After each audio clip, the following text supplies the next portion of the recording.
Chapter 7 Topics. The Civil War. Lincoln President. Tilden's prophetic utterance. Letter to William Kent. Preston King. Everett. Tilden's attitude toward secession. His advice to the Secretary of War. Notwithstanding the defeat of General Cass for the presidency in 1848, time and discussion seemed only to embitter the relations between the North and South, and for the next 16 years the politics of the country were conducted almost exclusively upon sectional lines, the non-slaveholding states becoming daily more uncompromising in their opposition to the extension of slavery into the free territories, and the slaveholding states even more unanimous in their determination to regard the exclusion of slaves from the free territories as a violation of their constitutional rights for which a dissolution of the Union must be the inevitable consequence. In 1856 the anti-slavery wings of the Whig and Democratic parties united to form what they called the Republican Party, the cementing principle of which was the subordination of all other political questions or differences to the single purpose of resisting the extension of slavery in the free territories of the Northwest.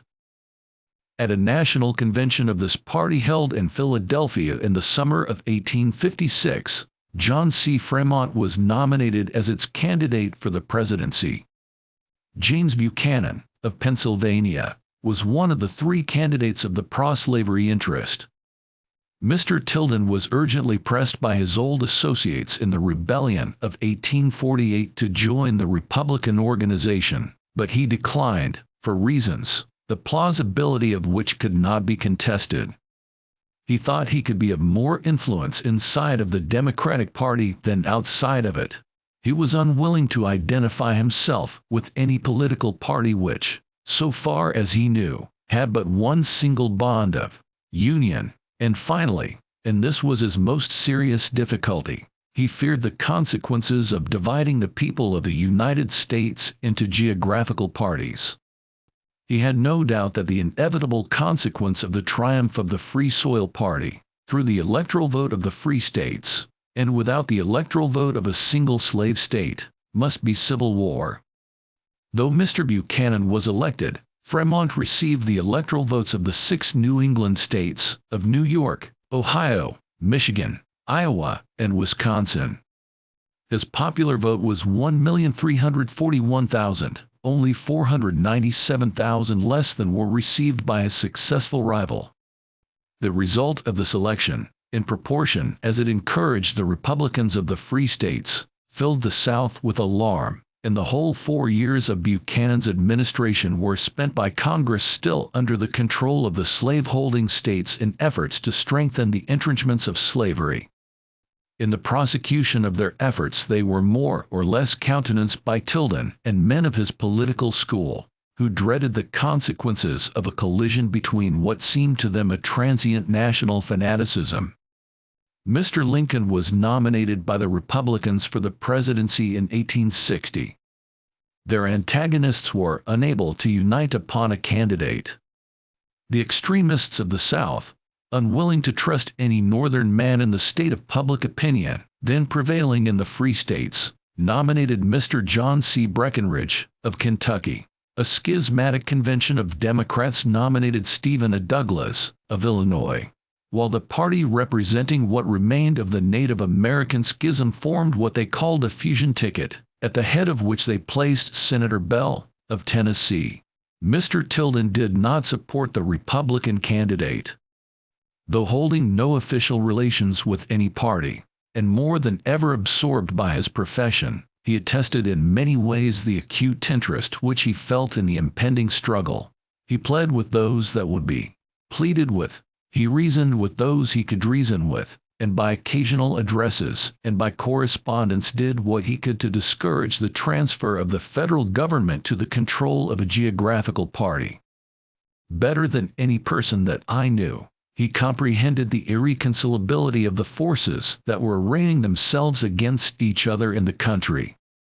Exaggerating, perhaps, the danger of attempting to rule the country by a sectional party, He deemed it the part of wise statesmanship to postpone as long as possible, in the hope, through the mediatorial offices of time and its inevitable changes, of avoiding a collision.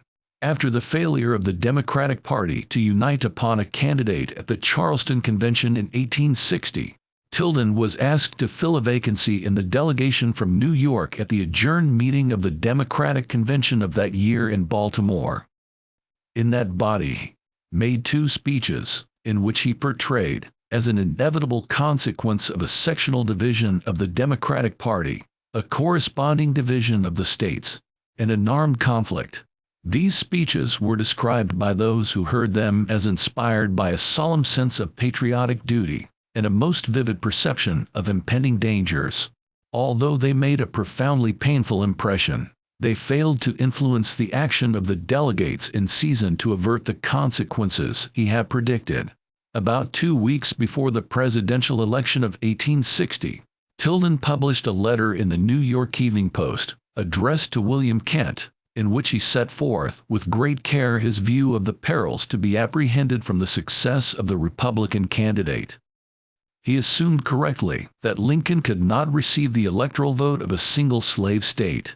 He argued that the condition of politics in which the federal government should be carried on by a party having no affiliations in the slave states would constitute a government out of all relations with those states, that it would be in substance the government of one people by another people, and that from the natural operation of inflexible laws must result in efforts at separation and lead to all the imaginable and unimaginable disasters to be apprehended from such efforts. He thought it wiser, therefore, to temporize, to depend upon the revelations of the census to dispose of the slave question, and meantime bear with our present evils rather than fly to those we knew not of. A few months before Tilden's death he put into my hands one day an envelope on which was endorsed, Evening Post, October 30th, 1860, an editorial upon Tilden's letter to William Kent, the Union, its dangers.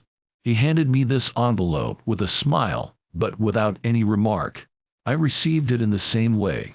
The editorial was not a clipping from the Evening Post, but a penciled copy. The fact that he had taken the trouble to have it copied and to preserve it for nearly 30 years interested no less than it surprised me. For the same reason my readers may feel some curiosity to know the tenor of it. I hope they will pardon me, therefore, if I am guilty of any indelicacy in gratifying their curiosity. Author Bigelow's footnote explaining Tilden's prophecy. Only a few days before the election of Mr. Lincoln, and when his partisans were confident of success, Mr. Tilden came into the editorial rooms of the Evening Post, looking very haggard and preoccupied. Hiram Barney, William II, Osborne, and John C. Gray, all Republicans and intimate friends, who chanced to be there at the same time, began to chaff him about the political situation. He listened for a time without relaxing in the slightest degree the sternness of his expression, or uttering a word. Presently, as if suddenly filled with the spirit of prophecy, and in a tone of intense emotion, Samuel exclaims, "I would not have the responsibility of William Cullen Bryant and John Bigelow for all the wealth in the sub-treasury. If you have your way, civil war will divide this country, and you will see blood running like water in the streets of the city." Having uttered these words he rose and left the office. 10 or 15 minutes later, Andrew Green, who had a desk in Mr. Tilden's law office, called and asked me if Mr. Tilden was not there. I said he had just left, and then, lowering my voice to Mr. Green, I said, "You had better look Tilden up at once and get him home. He is very much excited." Much as it would have grieved me, it would not have surprised me had I heard any time within 10 days or 10 hours that he was a raving lunatic. End footnote. The editorial of the Evening Post was entitled, "Mr. Tilden's Excuse for Disfranchising the Free States." After referring to some of the transient conditions under which the letter appeared, which are no longer of any importance, the article continued. Mr. Tilden's communication is addressed to the Honorable William Kent, between whom and himself an uninterrupted political antagonism has existed since the days when their fathers were active opponents, but who now, like Pilate and Herod, are brought together and united by the bond of a common outrage upon what we regard as the cause of truth and justice. We do not propose to review Mr. Tilden's paper at length today. A logical and conclusive answer to all its positions is in the course of preparation, and will appear in the Evening Post, just 1 week from tomorrow afternoon, and to the paper of that date the day after the election we refer Mr. Tilden and his friends, if they will be so good as to wait, for the facts and figures upon which the Republican cause and its representatives rest their case. In anticipation of that event, however, we have a few words to say of its main features. Mr. Tilden commences with a somewhat elementary statement of the secret virtue of our federative and representative system, by which the will of all parts of the community is collected, averaged, and represented in the policy finally agreed upon. This is the method of self-government. Upon this he argues that the Republican Party, having no extensive organization in the slave states, is a phenomenon new and startling, and, if allowed to triumph, by virtue of its northern strength will place the slave states in the relation of a foreign government to the federal administration. Mr. Tilden and ourselves would not agree as to the actual strength of the Republican Party at the South, and still less as to what he states as one of the causes of its weakness there. This condition of things, he says, is not an accident. It is the result of 5 years of earnest discussion before the Southern people of the character and objects of the Republican Party. Will Mr. Tilden pretend that the character and objects of the Republican Party have ever had a hearing before the Southern people? Will he pretend that there is a statesman or a press in any of the Southern states south of Virginia that would be permitted to explain and vindicate Republican principles for a single hour? It is only a week or two since the news reached us of a Methodist clergyman being hung like a dog, on suspicion of favoring the election of Lincoln, and one of the 3 presidential candidates whom Mr. Tilden advises his friends to vote for at the coming election had the grace to taunt the Republican candidate with not daring to visit the grave of his father, who lies buried in Kentucky. We do not dwell upon the insolent pride with which Mr. Douglas seems to contrast his privileges with Mr. Lincoln's in the slave states. We refer to the case only to show by the most signal illustration that could well be imagined, how far from the truth is Mr. Tilden's assertion that the character and objects of the Republican Party have ever been earnestly discussed or fairly open to discussion in the Southern states.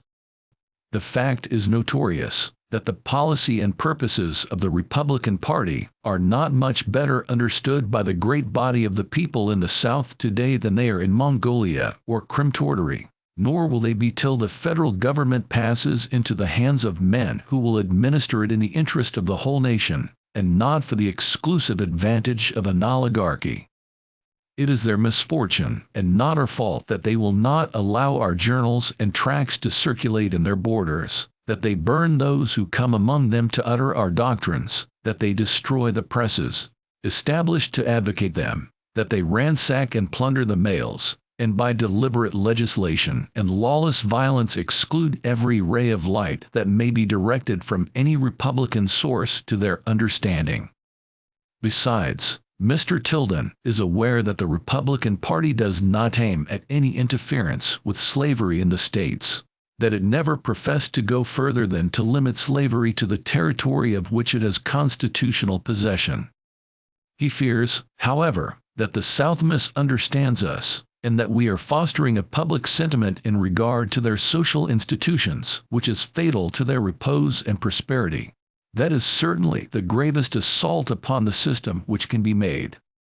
If slavery cannot bear the example which the free states are setting them, the eloquence of industry with which the meadows and the wharves and the mills of the North resound, it is certainly not expected that the North should interfere to check that prosperity, to silence her mills, and scuttle her ships, and close her stores.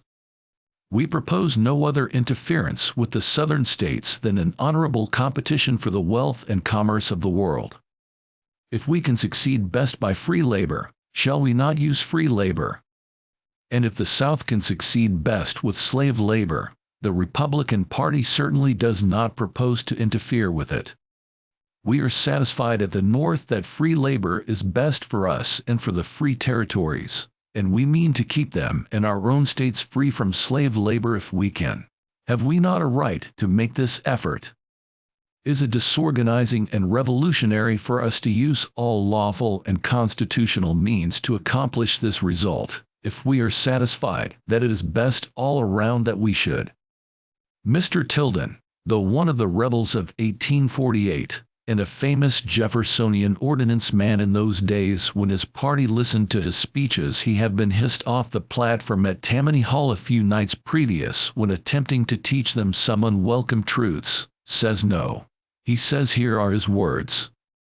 As the policy operates to restrain the immigration of the owner and the slave, but not the white man who owns no slaves, must not the effect be to cause the latter to emigrate? Must not the proportion of the black race to the white be incessantly increasing by the operation of a permanent cause?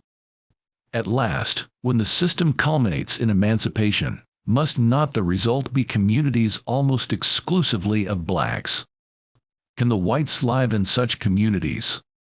Should we not, in the ultimate effects of the restrictive policy, convert our sister states into Negro governments? Now, is not the natural increase by which 120,000 are every year added to the slave population as much a necessity as the existence of the present 4 millions? Is not another 4 millions of blacks within the next 25 years just as much a fact as the present 4 millions? Can any man stop it? Is not the fact which is to come an inevitable incident of the fact which now exists? Must it not be dealt with as a part of the one great fact? To ignore this inevitable incident, is it not shallow in the philosophy, inadequate in policy, disastrous failure in government? And what of the free states of the North and the white men? Do they not increase? Is it not just as much a fact that they will want twice and 4 times the room they now occupy at some future day, as that the blacks and their owners will? When Mr. Tilden helped to raise the flag of rebellion at the Baltimore Convention in 1848, because that body would not admit an adherent of the Wilmot Proviso dogma to be a Democrat and entitled to a seat in that body, more than half of the United States was slave territory, occupied by less than 1/3 of the population of the country. Was not that fully the slaveholders' share? Have the white population, in appropriating less than half, taken an unreasonable proportion for their natural increase? We are surprised that a mind, ordinarily so logical and so conscientious as Mr. Tilden's, should have been betrayed by such shallow sophism into a political situation which reflects upon the best and noblest endeavors of his life. We are now compelled to dismiss this topic, which has already occupied a disproportionate space in our columns today, and to refer our readers for what remains unsaid to the columns of this paper on Wednesday next. They will then and there see whether the people coincide in the opinions of Mr. Tilden, that the vote of an on-slaveholder is of less value than the vote of a slaveholder, or the vote of a slave state than of a free state. If they decide as we expect them to do, we hope Mr. Tilden and those who have been misled by a similar course of reasoning will correct their reckonings by the people's compass, which, after all, is the only one a statesman can trust. We have not noticed the alarm which Mr. Tilden seems to feel for the Union in case of Mr. Lincoln's election, because we can't comprehend it. Such anxiety does not seem to us entitled to serious discussion. If we felt called upon to argue the matter with him or any man, we should resort to the logic of the nursery for our weapons. Their case and our reply are fully summed up in the following choice lines of Mother Goose. Says Aaron to Moses, "Let us cut off our noses." Says Moses to Aaron, "It's the fashion to wear 'em." We are with Moses and the fashion, and that is to hold on to the Union now and forever. On the 7th of November, the day after the election, The Evening Post published the following reply to the letter of Samuel J. Tilden, continued and concluded. The people of the United States voted yesterday upon the questions at issue between the Republicans and their adversaries, as represented by Lincoln and Hamlin, candidates of the former, and by Douglas and Johnson, Breckinridge and Lane, and Bell and Everett. He who reads Tilden's letter to Judge Kent for the first time by the light of subsequent events may think it unworthy of the author's reputation either as a statesman or as a logician. Those who reach that conclusion will do him great injustice.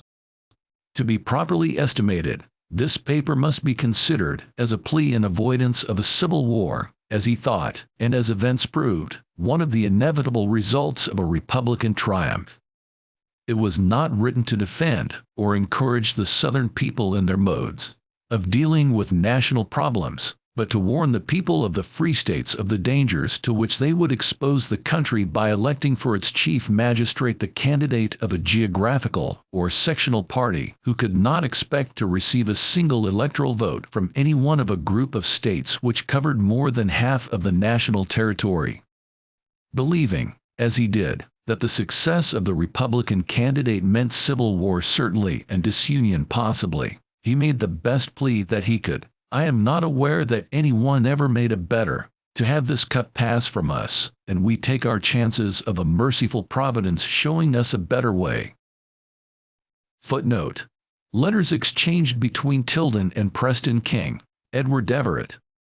The conflicting views taken of Tilden's letter to Kent by thoughtful men is curiously illustrated in the following letters, one from Preston King, at the time one of the United States Senators from New York, and the man who enjoyed in a larger degree than any other one person the confidence of the Free Soil party of the nation. The other from Edward Everett, then a candidate for the vice presidency with Bell for president, but who, like Mr. Tilden, took counsel of his fears, albeit well-founded, rather than of his faith in the great truth which is the foundation principle of all true statesmanship, that righteousness exalt the nation. Preston King to S. J. Tilden. I look for good results to our country from the election of Lincoln, and, notwithstanding my great respect for you and your opinions, I am inclined to believe that the beneficial consequences to all of his election will be greater from the divided vote of the whole country by which he is elected. But I shall not in this letter undertake to reason with you or to philosophize on the views your publication presents. I hope to see you before a great while and have an old-fashioned talk with you. Edward Everett to S. J. Tilden. Boston, November 6, 1860. My dear sir, I cannot content myself with a mere formal acknowledgment of your admirable pamphlet, which I have read with extreme pleasure. Nothing which I have met with on the dreadful subject which now convulses the country has seemed to me more clearly or forcibly urged. I remain, dear sir, with high respect, very truly yours, Edward Everett. Had the editors of the Evening Post or its readers, or the people of the North generally, seen as clearly as Mr. Tilden did what were to be the immediate consequences of the Republican triumph, it requires no gift of prophecy to say that Mr. Lincoln would not have been the successor of Mr. Buchanan as President of the United States. The potential mood provides a city of refuge for exploded theories and unsustained policies. Mr. Lecky, in his History of England in the 18th century, truthfully enough says, if the fatal influence of the French Revolution and of the war which it produced had not checked, blighted, and distorted the natural progress, we should probably have had from this 18th century the abolition of the slave trade, a reform of Parliament, the repeal of the Corporation and Test Acts, and an immense reduction of debt and of taxation. The great industrial transition might have been accomplished with comparatively little suffering but for the famine price of corn and the absorption of the mind of Parliament, and it was the introduction from France of the revolutionary spirit into Ireland that for the first time made the Irish problem insoluble. So Mr. Tilden believed that he could be of more use inside the Democratic Party than outside, that the War of 1860 was unnecessary, that time would have brought the relief required, and that the fabulous amounts of blood and money expended in prosecuting the war might all have been saved. Mr. Tilden and Mr. Lecky may both have been correct in their prognosis, if the advantages they looked for and the evils they proposed to avoid were the only advantages to be secured and evils to be avoided by the generations with which they were dealing. Humanly speaking, both of them may have been wise in their generation, if not wiser than their generation. But in the life of nations as of individuals there are more important ends to serve, greater results to be secured than the reduction of taxes, than economy of wealth, or even of human life. Some of those results we can now, with our feeble vision, clearly enough discern. Others will doubtless be apparent to our children, while others more considerable than all of these lie far beyond the range of mortal vision, like those stars of which astronomers tell us, so remote that their light has not yet reached us. Throughout nature all birth is attended with pain and convulsion. The chick breaks the shell which imprisons it. The acorn is burst to emancipate the monarch of the forest, and every new-born grace of character springs from the grave of some weakness slain. The ruler of the universe had larger purposes in view with this people than sparing the blood of its heroes, than maintaining the supremacy of the Democratic Party, or than keeping down our taxes. And the more it cost to accomplish those purposes, the greater the necessity for their accomplishment, and the greater the danger of deferring it. Tilden saw the dangers before us more clearly than most men, more clearly perhaps than any one. But he did not see beyond, nor did anyone else.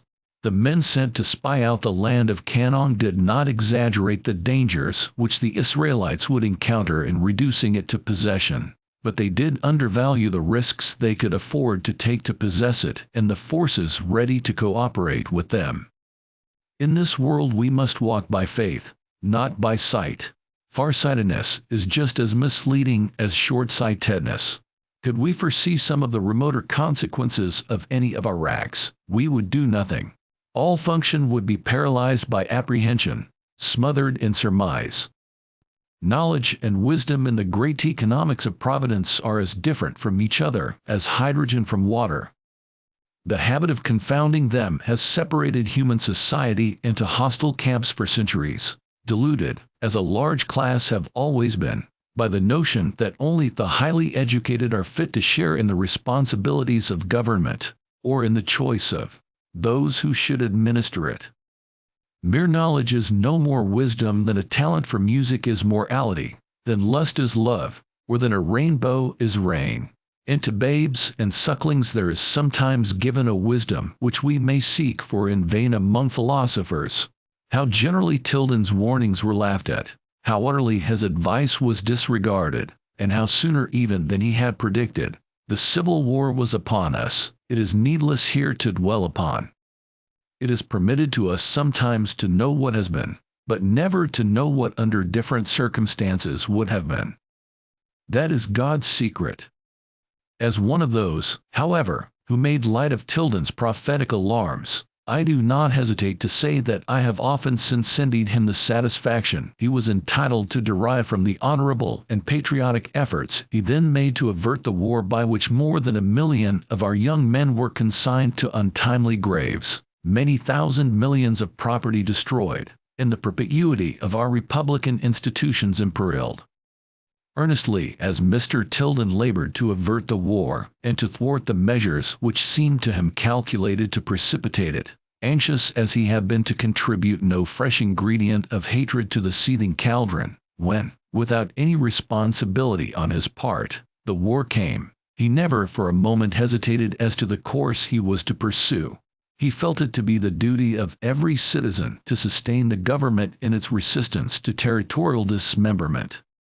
At the comparatively youthful age of 18 years, Mr. Tilden had acquired settled opinions upon, and shared in the public discussions of, the subject of secession.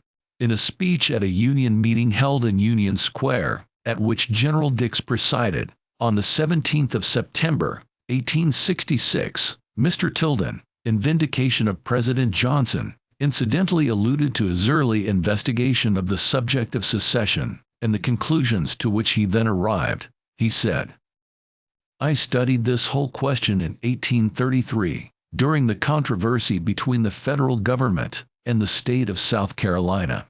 If I ever studied any subject thoroughly and exhaustively, it was this question. I arrived at conclusions so clear and so completely thought out that I have never since felt a shadow of doubt rest upon them.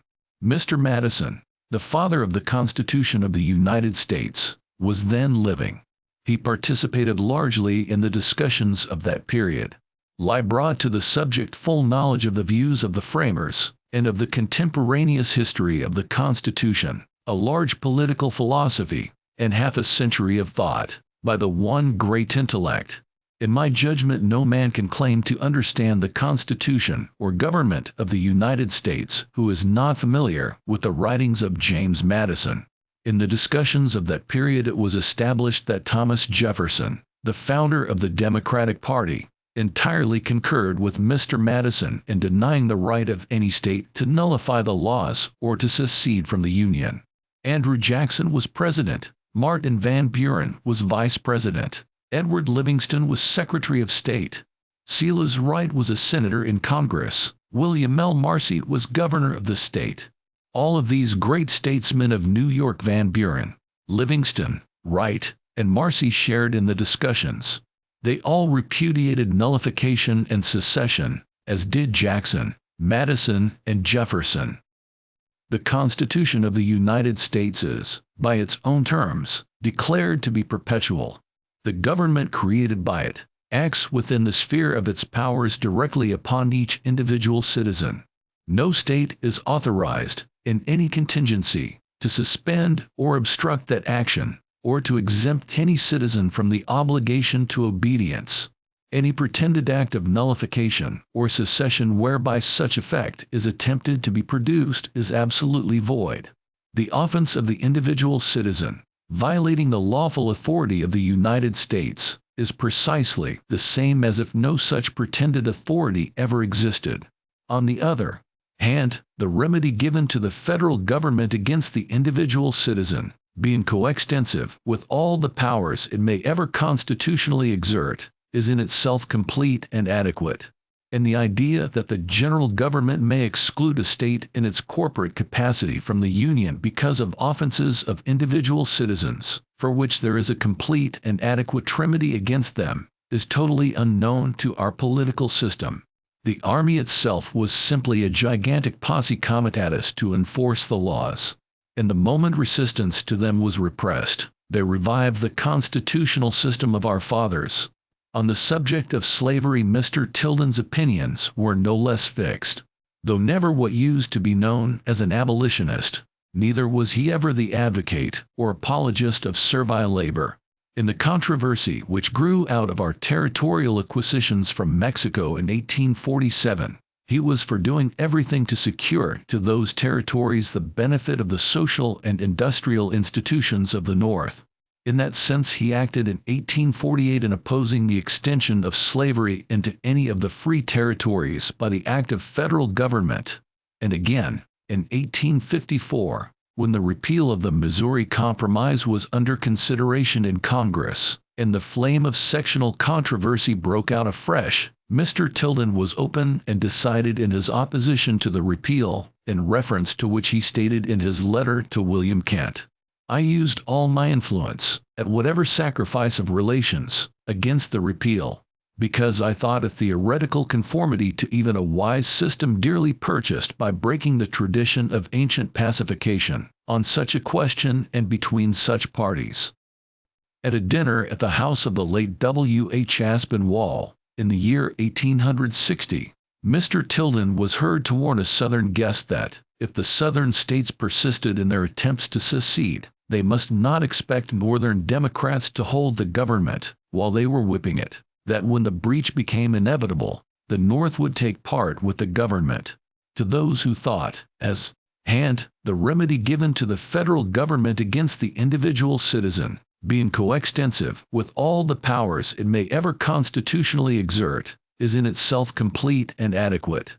and the idea that the general government may exclude a state in its corporate capacity from the Union because of offenses of individual citizens, for which there is a complete and adequate remedy against them, is totally unknown to our political system.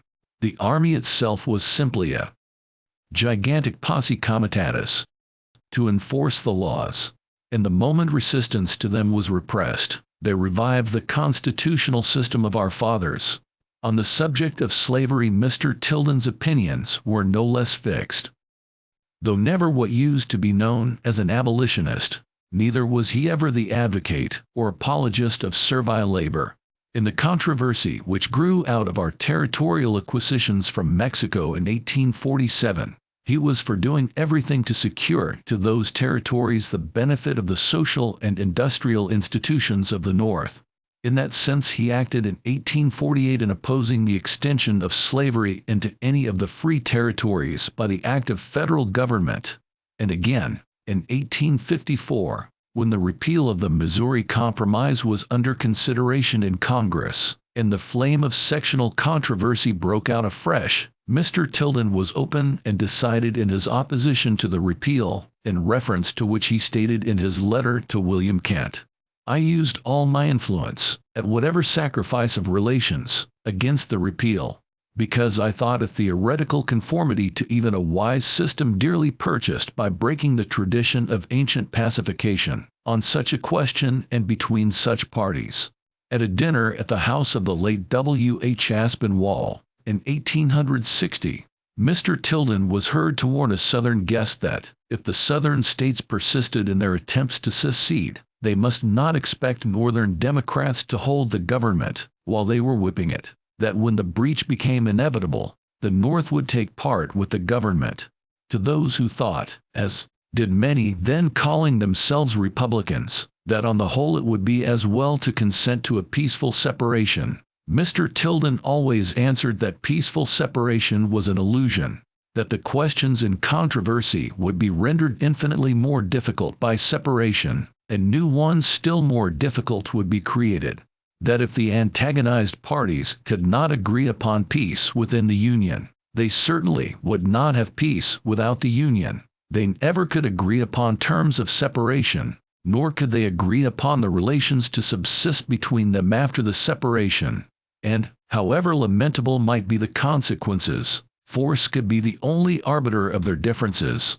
Though Mr. Tilden was opposed to any illusory concessions to the spirit of disunion, though he was satisfied after the attack on Fort Sumter that the differences between the two sections could only be settled by the last argument of King's, and though he was disposed to do everything in his power to make that argument as effective and decisive as possible, his cooperation with the administration of President Lincoln was qualified by a fixed difference of opinion upon several points. Of these the most vital, and perhaps the only ones to which there is occasion here to allude, were its methods of conducting the war and of providing for its expenses. Shortly after the attack upon Fort Sumter, Mr. Tilden attended a meeting at the residence of General Dix in the city of New York. In a conversation with a group of the guests in which he took part on that occasion, Mr. Tilden was heard to say that the prevailing estimate of the war impending was, in his judgment, entirely incorrect, that it could not be a small war, that, instead of 75,000 men which had been called out by the proclamation of the 15th of April, 500,000 at least ought to be enlisted, 250,000 for immediate service, and the remainder to be put in camps of instruction, that it was idle to hope to get on, except at unnecessary sacrifice, without the advantages of discipline, and without preparation on a scale commensurate with the territorial proportions of the belligerents. This opinion was in accord with the view Mr. Tilden had frequently expressed on other occasions, and was also in accord with the opinion which he subsequently gave when his advice was solicited by the then Secretary of War. The week preceding and the week following Mr. Stanton's assuming the duties of Secretary of War, and at his invitation, Mr. Tilden had frequent conferences with him, at the first of which he said in substance, "You have no right to expect a great military genius to come to your assistance. The whole human race have been able to furnish such men only once in a century or two. You can only count on the average military talent. You have 3 times the available population and perhaps 9 times the industrial resources of your antagonist. Though you occupy the exterior line, you have an immense advantage in the superior capacity of your railways to move men and supplies. What you have to do is to make your advantages available. You must make your combinations so as to concentrate your forces and organize ample reserves to be ready to precipitate them on critical points. In the probable absence of military genius, you must rely on overwhelming numbers wisely concentrated. Mr. Stanton appeared to adopt these views, but unhappily they did not prevail in the councils of the government. A year and a half later, when Mr. Tilden, accompanied by Governor Morgan, of New York, visited Washington for the purpose of securing greater harmony of action between the federal and state governments, Mr. Stanton, in a conversation with Mr. Tilden, referred to this advice, and added, "I beg you to remember, my dear sir, I always agreed with you." On the subject of the finances, an element so vital to the successful prosecution of a war, Mr. Tilden's views were at variance with those adopted by the administration. He had more faith in the people, in their readiness to bear the burdens and make the sacrifices which the occasion required, than was manifested by the authorities at Washington. Before their financial policy was fully determined upon, he advised that the money for carrying on the war should be chiefly drawn from loans to be supplemented by taxes, and no more treasury notes not bearing interest be issued than were barely necessary to supply the new uses created by the government in its own payments. He was of the opinion that if these measures were promptly adopted, so that the supply should keep pace with the wants of the government, the war might be carried on without any serious embarrassment, without any exorbitant inflation of prices, and without any extreme depreciation of the government bonds. In discussing the financial situation of our own state, in his first message to the legislature in 1875, Governor Tilden thus briefly restates the views which he then entertained and expressed upon this subject. The government consumption during the war was mostly of our domestic products. As soon as the channels of traffic could be adapted to the new points of consumption and the new classes of consumers, there was no more difficulty in the transfer of these products from producers to consumers than in the ordinary operations of commerce during peace. Governments, in times of public danger, cannot be expected always to adhere to the maxims of economical science. The few, who would firmly trust to the wisest policy, will be often overborne by the advocates of popular expedients dictated by general alarm. If the federal government had paid out treasury notes, not made a legal tender, in its own transactions whenever it was convenient, and redeemed them by the proceeds of loans and taxes on their presentation at a central point of commerce, and meanwhile had borrowed at the market rates for its bonds, secured by ample sinking funds, founded on taxation, and had supplemented such loans by all necessary taxes, the sacrifices would not have been half that required by the false system adopted. Perhaps the cost of the war would not have been half what it became. Though Mr. Tilden foresaw the disastrous consequences of the policy which prevailed at Washington, the wild inflation of prices, the ruinous depreciation of government securities, the extravagant premium on gold, and the certainty that the continuation of that policy would lead, as it did, to incalculable disaster, and believing, as he did, that it might even endanger the ability of the government to continue the war, he rigorously abstained from any public discussion of them that might tend to create the discredit which he apprehended, and restricted himself to private remonstrances with the more influential friends of the administration. While doing all he could to counteract what he deemed the errors of the government both in the management of the war and of the finances, he was determined neither to be made responsible for nor to be compromised by either.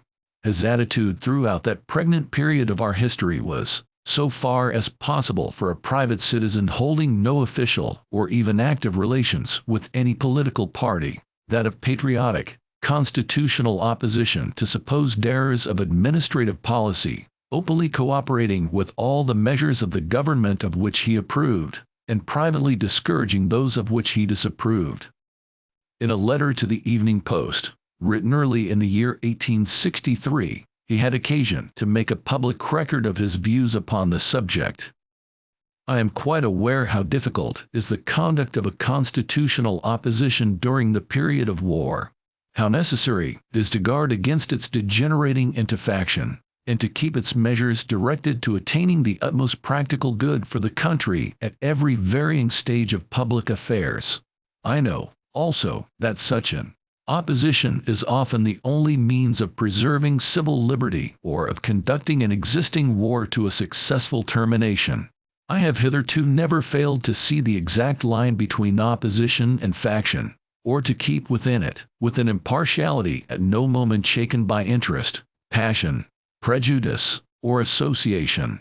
I have not for an instant had out of mind the infinite advantage of using, if possible, those who now sway the government, and must do so, though in a less degree, for 2 years longer, as the instruments of the national salvation. Often, when honest, patriotic men, writing under a sense of public danger, intensified by a future into which no eye can penetrate, have appealed to me to say what we would do to save the country, I have had occasion to counsel patience with their errors which were drifting us as well as their authors to swift destruction, to revive the sense that the men who at present administer the government are our constitutional and legal agents, and that, though they claim from us our full share of the burdens and sacrifices which their policy imposes, without the slightest deference to our convictions in respect to the public interests and public safety, we must still loyally accept disappointment and national disaster, if they should come, before the organism of the government can be reclaimed to a better policy in the due course of the elections. In this letter he added, quoting from a former speech, that in a time of war, we could not deal with our government, although disapproving its policy, without more reserve than was necessary in debating an administrative question during a period of peace, that the reason was, that, if we should paralyze the arm of our own government, we yet could not stay the arm of the public enemy striking at us through it, that it was this peculiarity which had sometimes caused minorities to be suppressed in the presence of public danger, and made such periods perilous to civil liberty. In October 1862, Mr. Tilden prepared, in behalf of the Democratic Party, a declaration of principles in regard to the value of the Union and the way to preserve it, which produced a profound impression in the slaveholding as well as the free states. The concluding paragraph will explain its spirit and purpose. And now if my voice could reach the Southern people, through the journals of our metropolis, I would say to them that in no event can the triumph of the conservative sentiment of New York in the election mean consent to disunion either now or hereafter. Its true import is restoration, North and South, of that Constitution which had secured every right, and under whose shelter all had been happy and prosperous until you madly fled from its protection. It was your act which began this calamitous civil war. It was your act which disabled us as we are now disabled from shaping the policy or limiting the objects of that war. Loyally as we maintained your rights will we maintain the right of the government. We will not strike down its arm as long as yours is lifted against it. That noblest and greatest work of our wise ancestors is not destined to perish. We intend to rear once more upon the old and firm foundations its shattered columns, and to carry them higher toward the eternal skies. If the old flag waves in the nerveless grasp of a frantic but feeble faction to whom you and not we abandoned it, we, whose courage you have tried, when we stood unmoved between fanaticism and folly from the North and the South alike, will once more bear it onward and aloft until it is again planted upon the towers of the Constitution, invincible by domestic as by foreign enemies. Within the Union we will give you the Constitution you profess to revere, renewed with fresh guarantees of equal rights and equal safety. We will give you everything that local self-government demands, everything that a common ancestry of glory, everything that national fraternity or Christian fellowship requires. But to dissolve the federal bond between these states, to dismember our country, whoever else consents, we will not. No. Never, never, never I, though it seemed to me to be my duty as a journalist often to oppose and criticize the course pursued by Mr. Tilden both before and during the war, and though I have never been able to share his faith that, with the elements then at work in this country, it was possible for our great labor problem to be worked out successfully in the way he proposed, the light of subsequent events has taught me to think more modestly of the course I myself and the party with which I acted pursued, if it has not inspired me with confidence in that which he advised. It was our blindness, I suspect, which gave us the courage and confidence which his farther-sightedness denied him. It would be to every American now a source of profound satisfaction if the emancipation of our colored fellow citizens could have been accomplished without violence, bloodshed, waste, or injustice. But as has been wisely said by one, the luster of whose lineage the lapse of 2.5 centuries has not been able to impair, it was not in the divine economy that so huge an original wrong should be righted by any easy process. The decree seemed to have gone forth from the very registries of heaven. Cuncta prius intendicit medicabil vulnus, ens redundum est. Translated, everything should be tried first, but the wounds are irreversible. The sword must be returned. The apprehensions of the Civil War and of its turbulent sequela were not the only, if the principal, source of Mr. Tilden's anxiety during the canvass which resulted in the election of Mr. Lincoln. The business of his two brothers, Moses and Henry, which for many years had been anything but satisfactory, and had absorbed not only a great deal of Tilden's time, but of his means also, appears to have reached a crisis in 1860, as we gather from the following somewhat drastic letter to his brother Henry. Tilden to his brother. Philadelphia, February 9, 1860. My dear Henry, the anxiety I feel about your affairs followed me here. It utterly destroyed my sleep the last night I was in New York, and made me sick. I am steadier in my nerves, but have not altered my opinion of the necessity of immediate measures to rescue you and myself from the dangers which threaten us. You must no longer take counsel of hopes which have every time misled you. I shall no longer be governed or influenced by them. Seriously and earnestly we must try once more, but it must be on my system, not on yours. The most immediate danger is that you will need new advances. Your payments are to be met. They will probably exceed your receipts. They are fixed, not when they become due, but when the contracts are made, the purchases of materials or the hiring of labor which call for the expenditure. The only time when they can be controlled is when these engagements are made. That I have never been able to teach you. It seems to have been enough for you to wait until the payment came due, and then to rely upon your ingenuity to get the means. Cut down, at once, your current expenses. Stop purchase of material beyond the little that is necessary to eke out the present supply. Diminish the expenses for labor. Your business last year was 85,000. Counted for next, not over 80. Manufactures at a rate not exceeding 65 or 70, not beyond 70. Every time hitherto you have been getting an oversupply. Cut under boldly. You are too sanguine. There is more danger that you will provide for too much than for too little business. In this way you may make the cash receipts go further towards paying current expenses. But I fear that your payments having been incurred on the old basis, there may still be a deficiency. I cannot go on borrowing money to meet it. If you borrow elsewhere, it does not diminish the difficulty. It may shake your credit. At any rate, it leads to a result of which I have so often and seriously warned you: ruin. As soon as I return, I shall telegraph to you to come to New York, or shall myself go to Lebanon. We must have instant thought, instant action. Every day increases the evil until the present system is changed. It is not to reproach you, but to try to save you that I recall your attention to the utter fallacy of the calculations of the 3 or 4 last half years in which I have been making advances to carry on temporarily these deficiencies. You ought to be convinced that your calculations in this respect are not to be trusted. You must not rely on them. I shall not. I have no faith whatever left in respect to them. We must now see and know step by step as we go on.